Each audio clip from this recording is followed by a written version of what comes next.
You did, Fallon. Okay. Not me, my kid was, Yeah. yeah. Any other announcements for the good of the club? All right. At this point in time, I briefly mentioned in the club announcements there the club success plan. I'd like to take a few moments. I'm going to do this as a speech project from the advanced manual called Speeches by Management. It's project number 1 called The Briefing. And Sam, if you could give me here in a few moments a timing card at 3, 4, and 5 minutes. The purpose of this is just to take an opportunity from a management sort of standpoint and share something with an audience. In this case, I'm going to share with the club our club success plan. The Toastmasters International, as I mentioned, has an annual program they set up for each of the clubs to try and achieve. And just like our company does here, we send out those metrics that says how healthy the company is and how well it is moving forward to achieve its goals and break through to those things that we want to achieve here in the next 4 and 5 years. Our club is trying to do the same thing on an annual basis. And in front of you, you have a set of notes along with your agenda that highlights some of these ideas. They call it the Distinguished Club Program. Sometimes you'll hear it in jargon, DCP. The Club Success Plan highlights 5 different areas. One is communication.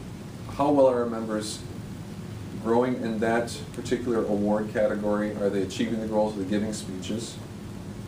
Another is leadership, looking forward to achieving those leadership goals and working through the Competent Leader Manual. A third area is new members. Is the club growing? Is it attracting new members? And the other 2 are a little bit shorter, but officer training. I mentioned some of the officer training opportunities coming up, and reports and dues. If you meet these 5 metrics, it indicates overall a good, healthy club. It means your club is engaged, both at a high level, looking forward to getting its training, but its members are achieving their goals, they're engaged with the program. Our leadership team has been looking through this, and a couple of weeks ago I gave a speech, and I talked about 2 areas that our club needs to think about. That was club growth and personal growth. On the club growth side, we've identified a few things that we'd like to work on, a lot of things, but I'm going to condense just on a few of the high points of some of the discussions we've had in our brainstorming sessions. One is visibility. We need to do a little bit more to make sure that people know where the club is meeting and when the club is meeting. We'd like to increase some of the signs here on the Parnell campus, potentially put some more easels up, but also helping people when they come here to the 5th floor to know that this room is where they're trying to get to. Another thing we'd like to do is consider some additional networking opportunities with potentially other clubs. We've talked about meeting after hours for some folks that can't get here during the afternoon lunchtime session that might be able to meet immediately after the close of a work day and maybe potentially meet at Marino's. We'd like to take that opportunity to have more people be engaged with the club. And another thing that I've been working with, and Fallon has already kind of helped us get an initial start with, is the Martin Luther King I Have a Dream speech. Next year is actually the 50th anniversary of that speech. And this is a great opportunity for our club to work with some of the other clubs here in Consumers Energy, also to work with the Minority Advisory Panel, and just have an opportunity to show the video of the speech and kind of to celebrate that moment. This is an opportunity, once again, to meet those people and network with some other people in the company and increase the visibility of our club. And last, under club growth, and this is probably one of the more key items, is about hospitality. Our club is a very friendly club, but it needs to be a more hospitable club. We need to do what we can to help make sure that those people, when they come in the door the first time, really feel welcome. Tom has initiated a guest ambassador role, and we're going to try and clarify what that role's particular responsibilities are. We also need to work on potentially getting some welcome materials for new folks when they come in so that they can leave this meeting with some more information. That's club growth. That's one of the areas we need to grow in. The other is personal growth. And here we're talking about mentoring as one of the things that we need to focus on. We need to clarify what our expectations are for our mentors so they can really help get those new members off and running. And particularly for them, one of the key pieces is an orientation session.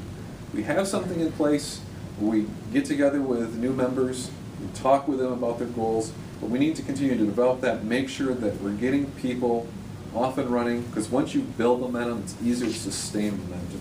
But also from our standpoint as leaders and as the club, we want to understand better what other people's goals are, so that we can help them achieve them. And last, and this is one that we talked a lot about in yesterday's leadership meeting, was committees. We'd like to get more folks involved, not necessarily on an hour basis, every week, nothing of that magnitude, but we get some folks to be engaged on some of the things that are real crucial roles here for the club. Things like education. We'd really like to form an education committee to help people work towards meeting their individual goals. Public relations, who really need some help bringing up the visibility of our club. Helping Fallon with the meeting set. We could certainly create a committee to work on that. Jesse, I didn't write this one down, but Jesse also has to do a financial audit once a year. There are various different committees that we would like to put together, and so that's going to be another focus. And it'll be an area for folks to come on board and work with us as a leadership team and really to serve the whole club.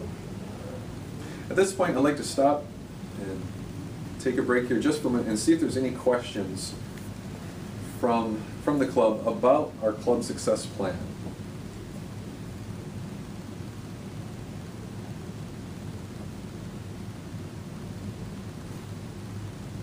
How exactly would one get involved in a committee? Who should they talk to? How should they go about it if they're interested in doing it? Talk to any of the leaders, and particularly talk to me, and I can help point you into one of the other leaders' directions, and I can potentially help discuss some of the various options that are there. Once we have a better understanding of some of the committees that we would like to create, that would be another opportunity to kind of help more clarify what else is out there. Tom, I'm going to look to you as Vice President of Education, because Tom is kind of like the mentor for the entire group.